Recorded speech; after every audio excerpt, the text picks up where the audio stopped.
कांग्रेस पर हो रही है। और जरा इसको ये भी समझ लीजिए आप किस तरीके से राम मंदिर का जिक्र आएगा ही आएगा, और इसके अलावा प्रधानमंत्री मोदी उस बात का भी जिक्र यहाँ पर लगातार कर रहे हैं जिस वक्त कांग्रेस ने साफ तौर पर प्रभु श्री राम का अस्तित्व मानने से इनकार कर दिया था।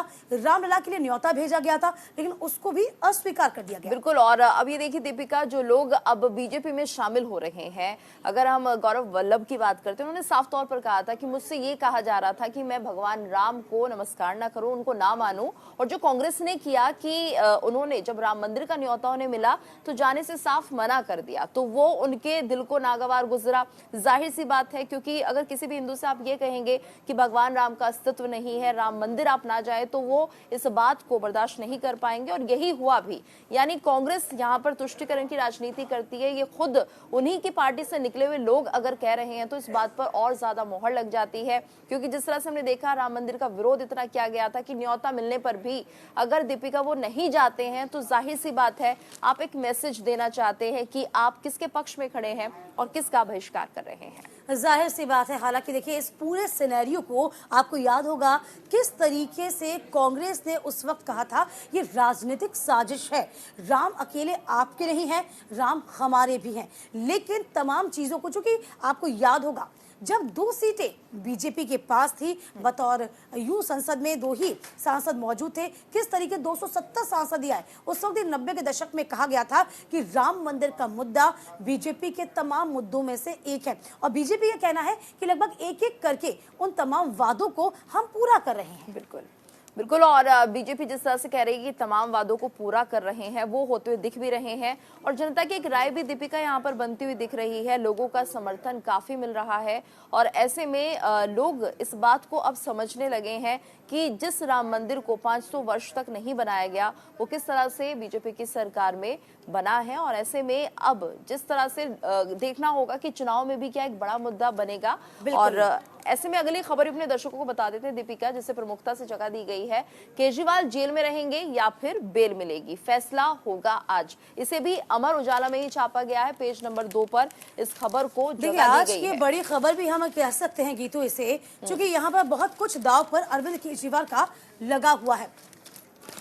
क्योंकि मनी लॉन्ड्रिंग का मामला हो जाए या किसी भी मामले में हो जाए, वहां पर अरविंद केजरीवाल की जो मुश्किलें हैं, चाहे शराब नीति घोटाले में जो उनकी मुश्किलें हैं वो लगातार बनी हुई हैं।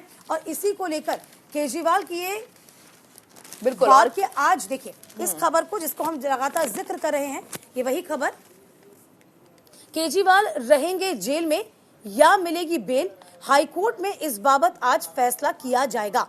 तो अरविंद केजरीवाल में क्या कुछ होगा जरा देख लीजिए। केजरीवाल को मुख्यमंत्री पद से हटाने के लिए अर्जी पर कोर्ट की ये फटकार है। कैसे कि हाईकोर्ट ने दिल्ली शराब घोटाले के गिरफ्तार मुख्यमंत्री अरविंद केजरीवाल को पद से हटाने की मांग को लेकर याचिका दायर करने वाले आम आदमी पार्टी के एक पूर्व विधायक संदीप कुमार को तब फटकार लगाई थी और ये कहा था कि मात्र प्रचार के लिए ये जुमला मात्र है। इस बीच आप देखिए कि आज क्या कुछ होगा अरविंद केजरीवाल के साथ, ये देखना बहुत दिलचस्प हो जाएगा गीतू, क्योंकि साफ तौर पे आपने देखा होगा जो कैंपेन है, कैंपेन का एक अलग तरीका इस वक्त आम आदमी पार्टी ने इजाद कर रखा है।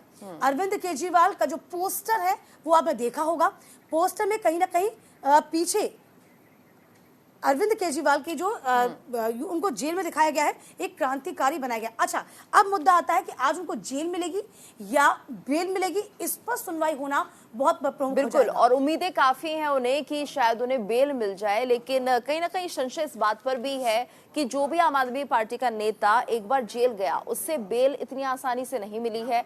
हालांकि हाल फिलहाल संजय सिंह बाहर जरूर आए हैं बेल से, लेकिन कहीं ना कहीं ईडी अब यहाँ पर दीपिका ये भी दावा करता हुआ नजर आ रही है कि जिस तरह से जो सबूत हैं उनको इन्फ्लुएंस कर सकते हैं, उन्हें छेड़छाड़ कर सकते हैं सीएम अरविंद केजरीवाल। और यही जो ग्राउंड था वो बाकी नेताओं का भी रहा है, क्योंकि हमने देखा कि जैसे कि मनीष सिसोदिया हो गए या उससे पहले जिन भी नेताओं की गिरफ्तारी हुई है, तो यही कहा गया था ईडी की तरफ से कि ये कहीं साक्ष्यों के साथ छिड़खानी ना कर दे और कुछ ऐसा ना कर दे कि जिससे कि जो सबूत है वो प्रभावित हो जाए। उसके अलावा देखिए प्रिवेंशन ऑफ मनी लॉन्ड्रिंग का जो पीएमएलए का ये पूरा मामला लगा हुआ है, इसके तहत यदि देखा जाए तो गिरफ्तार होने के बाद जमानत मिलना ये आसान नहीं होता, और यही एक बड़ी बात